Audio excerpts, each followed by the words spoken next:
Assalamualaikum warahmatullahi wabarakatuh. Salam bahagia selalu buat sahabat channel Misteri Goib. Mari kita simak dan mulai ceritanya. Di sebuah desa yang terletak di lereng gunung, hiduplah seorang pria bernama Raka. Dia dikenal sebagai orang yang pendiam dan jarang bergaul dengan penduduk desa lainnya. Namun, ada satu hal yang membuatnya berbeda dari orang-orang di sekitarnya. Raka menyimpan sebuah dendam yang telah berurat akar, tumbuh sejak lama, dan menggerogoti jiwanya. Dendam itu tertuju pada seorang teman lama yang pernah membuat hidupnya hancur, seorang teman yang telah mengkhianatinya dengan cara yang sangat keji. Nama teman itu adalah Surya, seorang pemuda yang dulu sangat dekat dengan Raka. Mereka berdua tumbuh bersama di desa yang sama, berbagi segala suka dan duka. Namun, takdir berkata lain. Suatu hari, ketika Raka sudah mulai berhasil mengubah hidupnya, Surya datang dengan niat yang berbeda. Surya, dengan segala pesonanya, berhasil merayu Raka untuk berinvestasi dalam bisnis yang ternyata adalah penipuan besar-besaran. Raka, yang merasa percaya pada teman lamanya, tanpa pikir panjang, menyerahkan semua hartanya.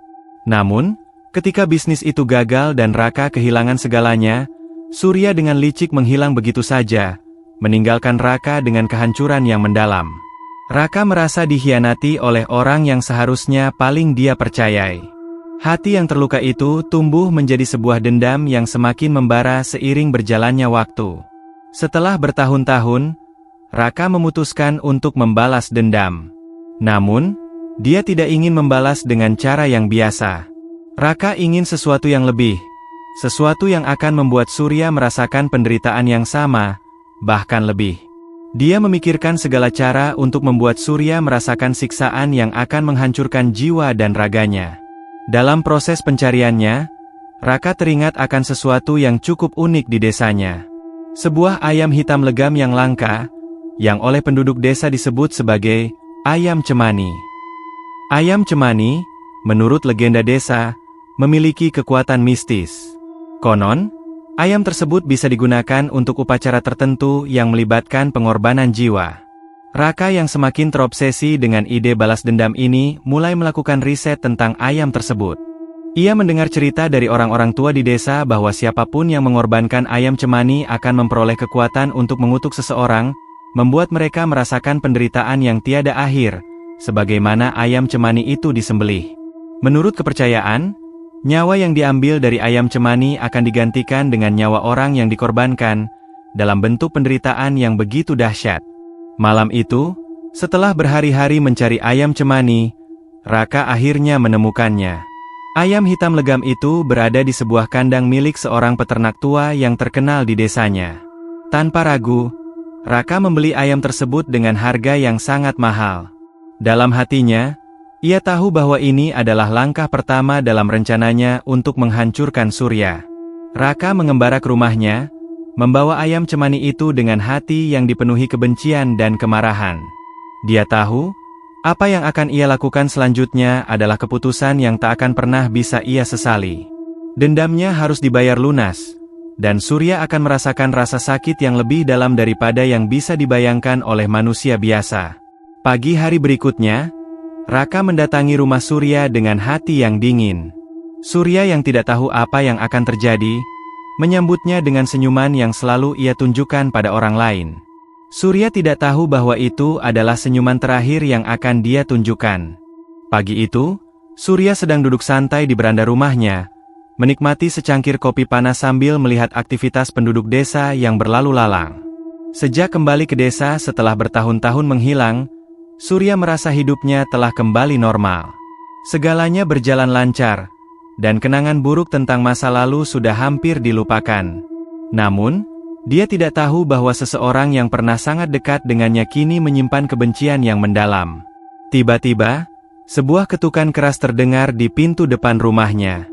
Surya terkejut, namun segera membuka pintu untuk melihat siapa yang datang.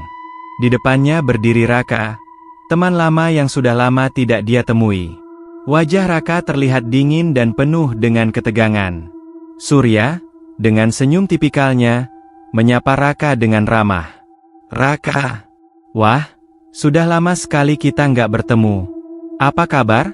Ujar Surya, sambil memberi jalan kepada Raka untuk masuk. Raka hanya mengangguk singkat dan melangkah masuk tanpa berkata banyak.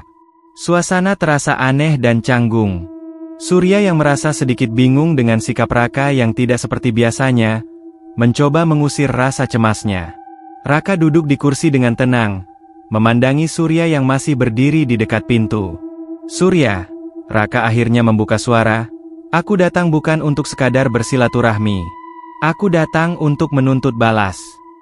Surya terkejut mendengar perkataan itu. Tuntut balas? Apa maksudmu, Raka? Tanya Surya, wajahnya mulai berubah serius, meskipun ia berusaha menutupi kegelisahannya. Raka menatap Surya dengan tajam, seakan-akan matanya mampu menembus kedalaman jiwa. Kau sudah lama menghancurkan hidupku, Surya. Kau menghancurkan segalanya. Semua yang aku miliki, kau ambil begitu saja. Aku kehilangan segalanya karena kau. Surya terdiam, sedikit bingung, tetapi ada secercah perasaan bersalah yang mulai muncul di hatinya. Raka, aku tidak tahu apa yang kau maksud. Itu sudah lama berlalu, kita sudah lama tidak berbicara, jawab Surya, mencoba mengalihkan perhatian. Raka tertawa sinis, lalu berdiri dan berjalan ke meja yang ada di dekat jendela. Di atas meja itu, ada seekor ayam hitam legam yang tampaknya baru saja dibawa masuk rumah. Surya melihat ayam itu dengan heran. Ini adalah ayam cemani, Surya. Ayam yang sangat langka, yang konon memiliki kekuatan gaib. Kekuatan yang bisa memberikan siksaan kepada siapapun yang melanggar batas, kata Raka dengan suara pelan namun tegas. Aku telah membayar harga yang sangat mahal untuknya. Dan kau tahu apa yang akan terjadi selanjutnya. Surya semakin bingung dan sedikit takut. Apa maksudmu, Raka? Ayam ini, apa hubungannya dengan kita? Tanya Surya, mulai merasa gelisah. Raka mendekati ayam cemani itu, menggenggam lehernya dengan tangan yang gemetar namun penuh tekad. Aku tidak akan membunuhmu dengan tangan langsung, Surya. Tapi aku akan membiarkan ayam ini menjadi pengganti nyawamu. Aku akan mengorbankannya untukmu, agar kau merasakan siksaan yang lebih pedih daripada yang pernah kau bayangkan. Surya tercengang, tubuhnya kaku sejenak. Apa yang kau bicarakan, Raka? Aku tidak mengerti. Raka menatap Surya dengan mata yang penuh kebencian. Kau tidak perlu mengerti, Surya. Kau hanya perlu merasakan penderitaan yang sama seperti yang aku rasakan. Kalian yang seperti kau, yang menghancurkan hidup orang lain, tak pantas hidup dengan damai. Kau harus merasakan bagaimana rasanya disakiti, bagaimana rasanya kehilangan segalanya. Dengan gerakan cepat, Raka memegang ayam cemani itu dan mengarahkannya ke tengah ruangan. Surya merasakan hawa dingin yang aneh mulai menyelimuti ruangan, seolah ada sesuatu yang sangat buruk yang sedang terjadi. Suasana menjadi semakin menegangkan. Raka, tolong jangan lakukan ini. Apa yang kau maksud dengan semua ini? Teriak Surya, mencoba melangkah mundur, tetapi kakinya terasa berat. Raka memejamkan mata dan mengangkat pisau yang tajam. Kau tidak akan tahu betapa pedihnya jika tidak merasakannya sendiri, katanya dengan suara rendah, hampir berbisik. Dengan satu gerakan cepat, pisau itu menyambar ke leher ayam cemani, dan darah hitam mengalir deras dari tubuh ayam yang malang itu. Tiba-tiba, sebuah suara gemuruh menggelegar terdengar di seluruh rumah, diikuti dengan angin kencang yang datang entah dari mana. Surya merasakan tubuhnya menjadi berat, seakan ada kekuatan misterius yang mengikatnya. Seketika itu, tubuh Surya merasa panas, kemudian dingin, dan rasa sakit mulai merambat perlahan dari seluruh tubuhnya. Dia merasakan seakan-akan ada sesuatu yang menyedot nyawanya, membuatnya kesulitan bernapas. Suara langkah kaki berat terdengar, seperti sesuatu yang tidak terlihat mendekat padanya. Ini baru permulaan, Surya, bisik Raka dengan suara yang lebih terdengar seperti erangan ketimbang kata-kata manusia.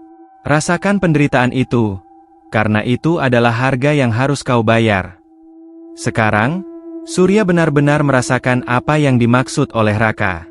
Tubuhnya terasa semakin lemah dan sesak, seolah-olah nyawanya sedang diambil secara perlahan. Dia ingin berteriak, tetapi suara itu terhalang oleh rasa sakit yang tak terkira. Apa yang terjadi selanjutnya, tidak ada yang tahu. Namun, satu hal yang pasti, dendam Raka baru saja dimulai. Surya terkulai lemas di lantai, tubuhnya gemetar hebat. Ia tak mampu bergerak, seakan semua kekuatan yang pernah dimilikinya telah dicuri dengan cepat oleh kekuatan tak terlihat. Rasa sakit yang mencekam semakin menjalar dari ujung kepala hingga ujung kaki. Setiap detik terasa begitu lama, seolah penderitaan ini tak akan pernah berakhir.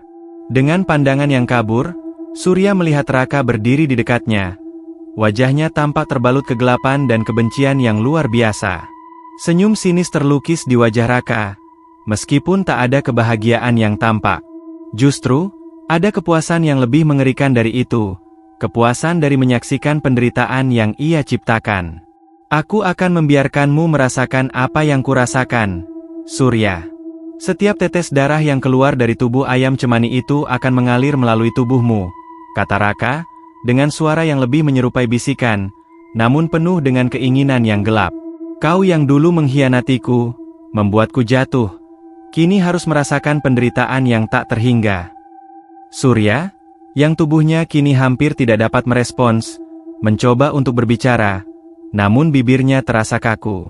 Dalam kepedihan yang luar biasa, dia hanya bisa mengeluarkan suara parau. Raka, tolong berhenti ini, tidak. Namun, suara itu hilang begitu saja, tenggelam dalam lautan rasa sakit yang terus menguasai dirinya. Dia merasa seolah-olah tubuhnya sedang dipenuhi dengan api yang membakar dari dalam, sementara di luar tubuhnya, angin yang dingin berhembus kencang, seolah ada kekuatan jahat yang memanipulasi setiap gerakan alam. Raka tidak berkata lagi. Dia hanya berdiri di sana, menatap Surya yang meronta-ronta dalam siksaan. Di dalam hatinya, ada kekosongan yang sulit dijelaskan, bukan kebahagiaan yang ia rasa, tetapi lebih kepada rasa pembalasan yang akhirnya terwujud, meski dengan harga yang sangat mahal.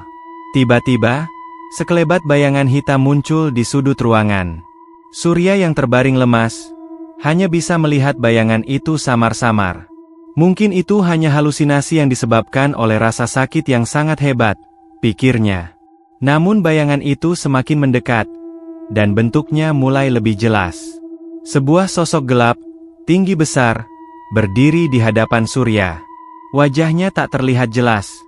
Hanya bayangan hitam yang membentuk siluet mengerikan. Bayangan itu merunduk, seolah menyentuh tubuh Surya yang terkulai. Namun, yang lebih mengejutkan adalah suara yang keluar dari mulut sosok tersebut. Apakah kau siap untuk membayar harga dari dosa-dosamu, Surya? Suara itu dalam dan bergema, seperti suara yang datang dari dalam tanah. Surya berusaha menahan rasa sakit yang semakin mencekiknya. Siapa kamu? Teriaknya dengan suara yang serak. Apa yang kau inginkan dariku? Bayangan itu hanya tertawa pelan, seperti suara angin malam yang berbisik. Kau mungkin tidak tahu siapa aku. Tapi, aku adalah penjaga dari kekuatan ini. Kekuatan yang dibangkitkan oleh darah ayam cemani ini. Kau sekarang berada di ambang antara hidup dan mati. Jika kau ingin keluar dari penderitaan ini, maka ada satu cara yang bisa menyelamatkanmu. Surya merasa matanya semakin berat. Pandangannya mulai kabur, dan semua yang terjadi tampak seperti mimpi buruk yang tak bisa ia bangunkan. Namun suara itu terus bergema di dalam kepalanya. Satu cara yang bisa menyelamatkanmu, Surya. Tetapi itu tidak akan mudah. Kau harus memilih. Pilihan? Tanya Surya dengan suara lemah, nyaris tak terdengar. Apa pilihan itu? Bayangan itu mengangkat tangannya, dan dari dalam kegelapannya, sebuah cahaya merah menyala di telapak tangan sosok itu. Kau harus memohon ampun pada orang yang pernah kau hianati. Jika kau ingin menghindari siksaan abadi, kau harus mengakui dosa-dosamu, dan mencari pengampunan. Tapi ingat, itu bukan hal yang mudah. Pengampunan hanya bisa diberikan oleh orang yang kau hancurkan. Hanya dia yang bisa menghentikan semua ini. Surya terkejut, berusaha untuk memahami kata-kata itu meskipun rasa sakit yang sangat hebat menguasai tubuhnya. Tapi, Raka, dia tak akan memaafkanku. Aku sudah terlalu banyak melukai dia. Bayangan itu mengangguk. Lalu suara itu kembali terdengar. Kau benar. Raka mungkin tidak akan memaafkanmu begitu saja. Tetapi jika kau sungguh ingin selamat, kau harus mencobanya. Waktu yang tersisa tidak banyak. Tiba-tiba, bayangan itu menghilang begitu saja, meninggalkan Surya yang kini terdiam, terengah-engah dan dikelilingi oleh kegelapan yang semakin menebal. Rasa sakit yang begitu hebat itu terus mencekik tubuhnya. Setiap detik yang berlalu terasa seperti 100 tahun. Hanya satu hal yang menggetarkan pikirannya. Untuk bisa selamat, Surya harus melakukan sesuatu yang hampir mustahil, memohon ampun kepada Raka. Namun, Raka, bagaimana mungkin Raka bisa memaafkannya? Surya tahu bahwa Raka telah lama dibutakan oleh kebencian yang mendalam. Apakah ia masih memiliki harapan untuk hidup? Dalam keputusasaan, Surya merasa seolah-olah terjebak di antara hidup dan mati. Dan saat itu juga, di dalam kegelapan hatinya, muncul satu pemikiran terakhir yang mengejutkan dirinya sendiri. Jika ada cara untuk menyelamatkan dirinya, apakah itu masih layak? Raka masih berdiri di sudut ruangan, memandang Surya yang tergeletak tanpa daya. Saat itu, suasana di sekitar mereka terasa semakin berat, penuh dengan tanda-tanda kekuatan yang tak terjelaskan. Apakah dendam yang Raka simpan akan membawanya pada penyesalan yang lebih dalam? Ataukah ia akan menyaksikan penghancuran sahabatnya itu dengan kepuasan yang terus menyiksa dirinya? Jawaban itu masih menunggu di depan. Surya terbaring di lantai, tubuhnya hampir tak bergerak, tercekik dalam rasa sakit yang begitu luar biasa. Pikiran-pikiran kusut berputar di dalam kepalanya, mengarah pada satu hal yang terus menghantuinya, rasa bersalah yang tak termaafkan. Siksaan yang ia rasakan semakin mendalam, bukan hanya karena rasa sakit fisik yang menggerogoti tubuhnya, tetapi juga karena penyesalan yang menggerus jiwanya. Di tengah kekosongan itu, suara bisikan misterius yang ia dengar beberapa saat lalu masih bergema di telinganya. Jika kau ingin selamat, kau harus memohon ampun pada orang yang kau hianati. Hanya dia yang bisa menghentikan penderitaan ini. Namun, meskipun begitu mendalam penyesalannya, Surya tahu bahwa permohonan itu takkan pernah diterima oleh Raka. Raka telah terlalu jauh dalam kebencian dan dendamnya. Dendam yang selama bertahun-tahun menyelimuti hatinya. Raka yang pernah menjadi sahabat, kini hanya sosok yang penuh kebencian. Di luar, angin berhembus kencang, seakan alam pun turut merasakan ketegangan yang terjadi di dalam rumah itu. Raka masih berdiri, melihat Surya yang semakin terbaring lemah. Setiap detik yang berlalu membawa beban yang lebih berat di hatinya. Namun, ia tidak bisa berhenti. Ia tidak bisa memaafkan Surya begitu saja. Rasa sakit dan kehancuran yang pernah ia rasakan tidak bisa dihapuskan begitu saja hanya dengan kata-kata. Namun, di dalam hati yang terdalam, ada sebuah pertanyaan yang terus mengganggu pikirannya. Apakah penderitaan yang sudah terlalu lama ini benar-benar bisa membawa kedamaian? Raka menatap Surya dengan tatapan yang penuh kemarahan dan penyesalan. Dendam yang ia pelihara selama bertahun-tahun, kini semakin mendalam. Setiap kali ia mengingat bagaimana Surya mengkhianatinya, rasa benci itu seakan membakar jantungnya. Namun, ada pula rasa kosong yang mulai memenuhi hatinya. Rasa yang tidak pernah ia sadari, yang datang bersamaan dengan penderitaan Surya. Surya, yang kini hanya bisa terbaring lemah dan tak berdaya, merasakan perubahan yang terjadi dalam diri Raka. Raka tidak lagi tampak seperti orang yang penuh kebencian yang membara. Matanya, meskipun masih dipenuhi dendam, menunjukkan kebingungan dan keraguan yang mendalam. Dengan suara yang hampir tak terdengar, Surya berusaha berbicara, meskipun kata-katanya nyaris tersendat karena rasa sakit yang luar biasa. Raka, aku menyesal. Raka terdiam mendengar kata-kata itu. Senyuman sinis yang sedari tadi ada di wajahnya mulai memudar, tergantikan dengan ekspresi yang sulit dijelaskan. Beberapa detik berlalu sebelum Raka akhirnya berbicara. Suaranya tegas namun penuh dengan keraguan. Menyesal? Kau baru menyesal sekarang, Surya? Kata Raka. Suaranya keras namun juga penuh penyesalan. Setelah semuanya hancur? Setelah kau meninggalkan aku dalam kegelapan dan kehancuran, sekarang kau datang dengan penyesalan yang kosong. Surya mencoba mengangkat tubuhnya, meski tubuhnya terasa begitu berat. Aku tahu aku sudah menghancurkan hidupmu. Tapi jika aku bisa mengubah semuanya, aku akan melakukannya. Aku tidak ingin terus seperti ini, Raka. Aku tidak ingin hidup dalam bayang-bayang dosaku. Raka menatap Surya, menilai setiap kata yang keluar dari mulut temannya itu.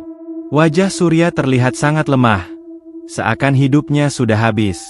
Tetapi, meskipun kata-kata penyesalannya keluar dengan tulus, Raka tetap merasa ragu. Rasa sakit yang telah ditimbulkan oleh pengkhianatan itu begitu mendalam, sulit untuk dimaafkan. Namun, di balik semua kebencian itu, ada sesuatu yang tak bisa disangkal. Raka pernah memiliki hubungan yang sangat dekat dengan Surya.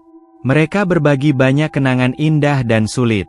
Meskipun kini Surya telah menghancurkan segalanya, tak bisa dipungkiri bahwa Raka masih menyimpan sisa-sisa perasaan itu. Entah itu rasa sayang, persahabatan, atau sekadar kenangan lama yang tak bisa dihilangkan begitu saja. Raka mulai merasa kebingungannya semakin dalam. Ia tahu bahwa rasa dendamnya terhadap Surya belum sepenuhnya lenyap. Tetapi di sisi lain, ia juga merasa ada keinginan untuk mengakhiri penderitaan ini. Ia merasa jiwanya kosong, dan semakin lama, ia semakin tidak yakin apakah ia benar-benar ingin mengakhiri semuanya dengan darah dan penderitaan ini. Dengan langkah berat, Raka berjalan mendekati Surya yang masih terbaring. Tanpa sepatah kata pun, ia menatap temannya itu, kemudian mengangkat pisau yang masih bersinar dalam gelap. Namun, ketika pisau itu berada tepat di atas tubuh Surya, Raka terhenti. Sesuatu di dalam dirinya menahan tangannya. Rasa sakit yang ia rasakan kini bercampur dengan rasa ragu yang begitu kuat. Apa yang sedang aku lakukan? Pikirnya dalam hati. Apakah ini yang benar-benar aku inginkan? Di dalam benaknya, kenangan akan masa lalu mereka bersama mulai muncul. Raka teringat ketika mereka berdua tertawa bersama, berbagi cerita tentang masa depan yang penuh harapan. Mereka dulu adalah sahabat sejati, berbagi kebahagiaan dan kesedihan tanpa ada yang saling mengkhianati. Raka merasakan betapa jauh perbedaan antara hari itu dan saat ini. Disinilah ia berdiri, di ambang keputusan besar, memegang pisau yang bisa mengakhiri semuanya. Dengan tangan gemetar, Raka akhirnya meletakkan pisau itu. Ia menatap Surya, dan untuk pertama kalinya dalam bertahun-tahun, ia merasakan sesuatu yang sangat jarang ia rasakan, maaf. Bukan untuk dirinya sendiri, tetapi untuk Surya. Untuk seorang teman yang telah jatuh jauh, yang kini merasakan penderitaan yang lebih dalam daripada apapun yang pernah ia rasakan. Raka menghela napas panjang, kemudian berbalik dan berjalan menjauh dari Surya. Ia tahu, ia tidak bisa membiarkan dendam ini menguasai dirinya selamanya. Mungkin sudah saatnya untuk mengakhiri semuanya, dan memberi Surya kesempatan untuk memperbaiki kesalahannya, meskipun rasa itu takkan pernah sepenuhnya hilang. Surya, yang masih terbaring lemah, menatap kepergian Raka dengan mata yang penuh kebingungan dan harapan. Ia tahu bahwa ada peluang kecil untuknya. Mungkin, hanya mungkin, ada cara untuk memulai kembali, meskipun jalan itu akan sangat sulit. Namun, satu hal yang pasti, meskipun penderitaan itu mengubah hidupnya selamanya, ada secercah harapan bahwa pada akhirnya, perdamaian bisa ditemukan. Di luar, angin berhenti berhembus. Matahari mulai terbit, membawa cahaya baru. Namun, di dalam hati keduanya, gelap masih terus menghantui.